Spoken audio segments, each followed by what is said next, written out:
Danielle Brandon and Mal O'Brien open it up with 5 wall walks, and you can see Danielle Brandon using both feet to hop up. That's something we haven't seen a lot. No, she's super fast, and you know, this event to me is very reminiscent of the speed skills medley that we saw at the CrossFit Games last year. And guess who won it? Danielle Brandon. But guess who got 4th place in that event? Mal O'Brien. So I like this matchup. It's very similar in that you have to be precise and accurate, but you have to be fast and you have to push the pins. Not to switch subjects here, but how about facing each other when you're trying to do the double unders and don't trip, don't trip. I know where, yeah, exactly. And even just keeping your rhythm, you know, like when you hear somebody else's rope, that can set you off. No doubt, no doubt. They're both done with the initial 50 double unders at the same time, and now on to the 15 snatches at 65 pounds. It should just be a minor inconvenience on their way through this test. But I think, and you heard Danielle's coach, Matt Torres, say it, it's a little bit of a trap to go touch and go on these first ones, mainly because you're gonna fatigue those shoulders. You know, she had a quick little break there, and I think that could have been a really good move from Danielle Brandon. I also see Danielle Brandon kind of flashing her fingers and releasing that hook grip during those snatches. Mel kind of hung on the whole time. I mean, believe it or not, the blood's got to go somewhere. So squeezing that whole time could actually affect her shoulders, and Danielle releasing the fingers might actually send some relief her way. So we'll see how that all pans out. Well, Mal O'Brien, I think, has now gotten hit with 2 no reps. The first in her first set of wall walks, and now she just got hit with another on this second set of 5, but both she and Brandon just making quick work. And again, that's when, you know, you want to move fast, but you got to move clean, because it can be costly. For these ladies, it's a matter of seconds. For the rest of us, it could be a matter of 10 to 20 seconds on a wall walk. Absolutely. Mal Cowder here on the double unders that last round. We'll see what happens here. They have 6 minutes to get through these first 2 rounds. That's not going to be a problem. But once they complete 137 reps, that time cap now extends to 9 minutes, and there's now 95 pounds on the barbell.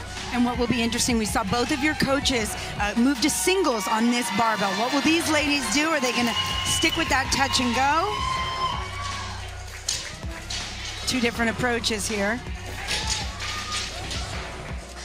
Yeah, you kind of heard in the background, Coach Torres was telling DB, you know, singles might be the way to go. It looks like they're kind of sticking to that strategy, and Mel's over there in the back corner of her eye kind of, oh man, maybe I should go singles, maybe I should stick to my game plan. And that's the hardest part about being out there. It's like you kind of got to go with your gut feeling and what's feeling right in the movement, but also you have to keep that strategy in the back of your mind as well. We just passed the halfway point of this first 6-minute window, just to give you a little perspective of what we're dealing with here. About done. Mal's done. She could have almost had a 3-minute time cap on the first piece. Well, now we move to the 20 strict handstand push-ups. Again, the standard is just part of your hand has to be touching that red line. You can't get help with the barbells, as you see some of our crew out there loading the barbell, or you can have multiple barbells waiting for you. That's all legal. And Danielle just got a no rep there. Both so good on their hands.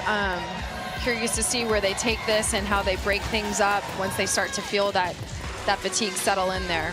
Well, both have a gymnastics background, so not surprising that they're good on those hands. Mal O'Brien now with 4 reps remaining. She's got to get to 157, then she'll move back to the jump rope. She's starting to put some distance between herself and Danielle Brandon here in round 3 of 4. And I'm super excited to see what she's going to do with these heavier barbells. She's been working her little butt off trying to get stronger, and I can see that she's actually put on a little bit of mass there. So I'm excited to see what she throws up over her head tonight. And again, you know, Mal might not have the top end strength that she's going to win events with, but she definitely has kind of that strength endurance. Like if you have a moderately heavy barbell, Mal does well, and she's only gotten stronger. The girl can hang, and I will tell you, she's from Iowa, which is the neighbor to Nebraska, and we here in the Midwest, we just work until we get the job done, okay? It's the great state of Iowa. Sure you're at that. Okay, go Big Red. Go Hawkeyes. Mal making easy work of that 125-pound barbell. So smooth. She's got 9 snatches to get through here. Now 216 is the number she needs to hit. Then it's into the final round. And look, I don't want to take anything away from your coaches because they are extremely Oh, good. absolutely. But you just see how good you have to be to get to this level. Yes, yeah. They're not even at the 6-minute time cap, and they're about to finish the 3rd iteration of this workout.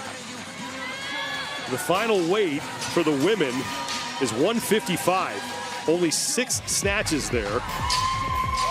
And now the time gap has gone to 12 minutes for Mal O'Brien, and Danielle Brandon has 5 reps to go before she's done. It's plenty of time. I think there's something to be said about the second set of 20 strict handstand push-ups. So I think she's doing just fine. I think she's right where she needs to be. She has plenty of time. Like Absolutely. Yeah. But Mal is just constantly chipping away. She takes a quick break on her hands and even off of her hands. You see her take a breath when she's upside down. You can see her pull those shoulder blades down, just kind of like, woo, relax a little bit. She only has 5 remaining. 236 is the mark she's got to hit to move back to the jump rope, and then it's those 6 final snatches at 155 as Mal O'Brien is just tearing her way through this test. And Danielle Brandon is now back to the handstand push-ups for the final time. Notice both of those athletes pushing their head back towards that plexiglass, and as they press through, bringing that head forward just like you would with a dumbbell strict press, shoulder press, or a barbell shoulder press. It's definitely great technique there.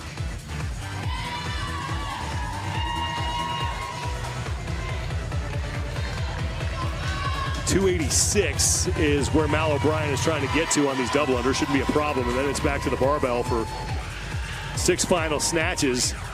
At 155 pounds for these ladies. Danielle Brandon, meanwhile, is 7 reps shy of closing out her final set of handstand push-ups as Mal O'Brien gets her hands on the barbell for the first time, and rep number 1 is good.